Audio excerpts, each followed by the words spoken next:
Hello friends, તમારું સ્વાગત છે મારા કિચનમાં। આજે આપણે બનાવીશું ના ટમેટોના ડુંગળી કે ના લસણ, પંજાબી શાકને પણ ટક્કર આપે એવી આજે આપણે કાઠિયાવાડી દેશી થાળી ભરેલા મરચાંની કઢી બનાવીશું। તો અહીંયા આપણે 12 મરચાં લીધા છે અને 4 લોકો માટે કઢી બનાવી રહ્યા છીએ। અહીંયા આપણે મરચાં એકદમ કૂણા લીધા છે, જે સ્વાદમાં એકદમ મોળા છે। તો અહીં તમે મીડિયમ તીખા કે મોળા મરચાં યુઝ કરી શકો છો। હું અહીંયા રગો અને બિયા બહુ નથી કાઢતી। જો મરચાં બહુ તીખા હોય અને જો તમે તીખું ન ખાતા હોય તો બિયા સાથે રગો પણ કાઢી લેવી। આ રીતે મરચાંને વચ્ચેથી કાપો પાડીને બિયા કાઢી લેવાના। હવે આપણે એક પેનમાં 4 ચમચી ચણાનો લોટ, તમે બેસન પણ લઈ શકો છો, ઝીણો રેડીમેડ આવે તો આપણે ચણાના લોટને 2 થી 3 મિનિટ જેવું મીડિયમ ટુ સ્લો ફ્લેમ પર એકદમ હલકો એવો શેકી લેવાનો છે। જો વધારે લોટ દાજી જાય તો બહુ સારી ફ્લેવર નહીં આવે, તો આપણે હલકો એવો જ શેકીશું। તો આ રીતે આપણે શેકી લઈશું। આપણે ચણાના લોટને એક ડીશમાં કાઢી લઈશું। ત્યારબાદ આપણે 1.5 ચમચી મેથીને પણ શેકી લઈશું। મેથીને આપણે સાવ નથી શેકવાની, થોડીક પીળાશ ઉપર રહે એ રીતની શેકવાની છે। તો આપણે આ મેથીનો પાવડર કરીને આપણે ચણાના લોટના મસાલાની અંદર યુઝ કરીશું, જેનો ટેસ્ટ મસાલાની અંદર ખૂબ જ સરસ આવે છે। તો આપણી મેથી અહીં શેકાઈ ગઈ છે, તો આપણે તેને એક ખાંડણીની અંદર વાટી લઈશું। આપણે તેને અધકચરી જ વાટીશું। તો આ રીતનો પાવડર તૈયાર કરી લેવાનો। તો અહીં આપણે કોથમીરને કટ કરી લઈશું। આ મારા મમ્મીની રેસીપી છે, તો હું એ રીતે બનાવી રહી છું। તો ખૂબ જ ટેસ્ટી એવી બને છે। તો એકવાર ચોક્કસથી ટ્રાય કરજો, તમે પણ આ ટેસ્ટ ક્યારેય નહીં ભૂલો અને બીજી વખત આ કઢી ચોક્કસથી બનાવશો। અહીંયા આપણી કોથમીર કટ થઈ ગઈ છે। તો હવે એક ડીશની અંદર આપણે ચણાનો લોટ લઈ લીધો છે, તેની અંદર હળદર પાવડર, 1.5 ચમચી શેકેલી મેથીનો ભૂકો, સ્વાદ પ્રમાણે મીઠું,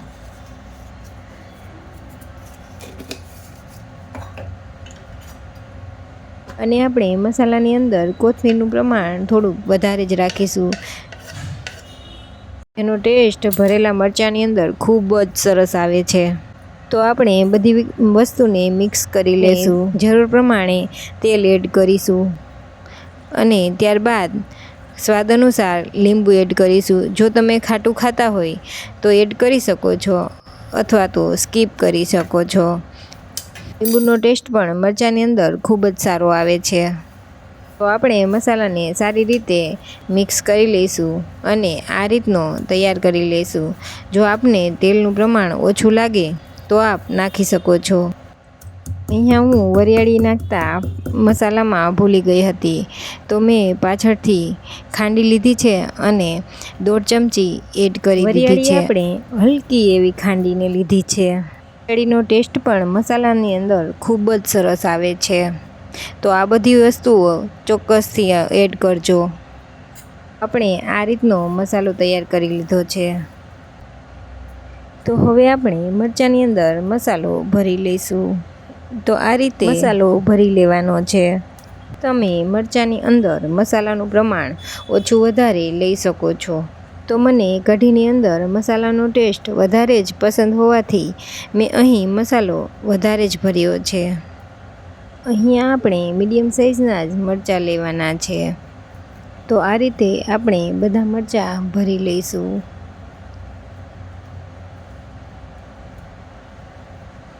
અહીંયા આપણા ચણાના લોટનો મસાલો એકદમ યલો અને ગ્રીન કલર ટાઈપનો તૈયાર થયો છે, જે દેખાવમાં એકદમ મસ્ત લાગે છે અને સ્વાદમાં પણ એટલો જ ટેસ્ટી લાગે છે। અહીંયા આપણે બધા જ મરચાંને ભરી લીધા છે। તો હવે આપણે કઢી બનાવવા માટે અહીં એક તપેલી લીધી છે અને તેની અંદર આપણે 2 થી 2.5 વાટકી છાશ લઈશું। તેની અંદર આપણે એક નાની ચમચી જીરું પાવડર ઉમેરીશું અને 1 ચમચી હળદર પાવડર ઉમેરીશું। ત્યારબાદ અડધી ચમચી લાલ મરચું ઉમેરીશું। અને સ્વાદ અનુસાર મીઠું ઉમેરીશું। ત્યારબાદ આપણે ચમચી ચણાનો લોટ અથવા 2 ચમચી બેસન ઉમેરીશું અને બધા મસાલાને છાશની અંદર મિક્સ કરી લઈશું। અહીં આપણું કઢીનું બેટર તૈયાર થઈ ગયું છે। ત્યારબાદ આપણે ગેસની ફ્લેમ ઓન કરીને વઘાર માટે એક પેન લઈશું। અંદર આપણે વઘાર માટે 3 થી 4 ચમચી તેલ લઈશું। ત્યારબાદ તેલ ગરમ થાય એટલે તેની અંદર આપણે અડધી ચમચી રાઈ, અડધી ચમચી જીરું ઉમેરીશું। ત્યારબાદ રાઈ તતળી જાય એટલે તેની અંદર આપણે અડધી ચમચી હિંગ ઉમેરી અને આપણે ભરેલા મરચાંનો વઘાર કરીશું।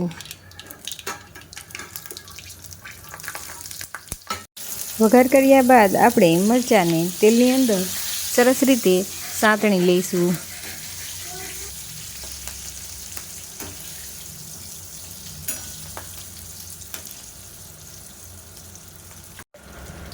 તો અહીં આપણે જોઈ શકીએ છીએ કે આપણા મરચાં સરસ રીતે ફ્રાય થઈ ગયા છે। તો તેની અંદર આપણે બનાવવા માટે જે છાશ ડોઈ હતી તે ઉમેરી દઈશું। આપણે જોઈ શકીએ છીએ કે ત્યારથી જ આપણી કઢીનો દેખાવ કેટલો સરસ આવી રહ્યો છે। એના દેખાવથી પણ વધારે આપણી કઢી વધારે સ્વાદિષ્ટ બનશે। તેની અંદર આપણે થોડાક લીમડાના પાન ઉમેરીશું અને 2 ચમચી ખાંડ ઉમેરીશું। અહીં મેં બ્રાઉન સુગર યુઝ કરી છે। તો અહીં આપણે સ્લો ગેસ પર કઢીને 5 થી 6 મિનિટ માટે પકાવી લઈશું। અહીંયા આપણી કઢી સરસ રીતે પાકી ગઈ છે, જેને જોતાં જ મોઢામાં પાણી આવી જાય એવી આપણી કાઠિયાવાડી કઢી બનીને તૈયાર થઈ ચૂકી છે। તો આ કઢીને તમે ઘઉંની રોટલી અથવા બાજરાના રોટલા સાથે સર્વ કરી શકો છો। તો આવી જ અવનવી રેસીપી શીખવા માટે મારી ચેનલને લાઈક, શેર અને સબસ્ક્રાઈબ કરવાનું ના ભૂલશો। તો મળીશું નેક્સ્ટ વિડીયોમાં।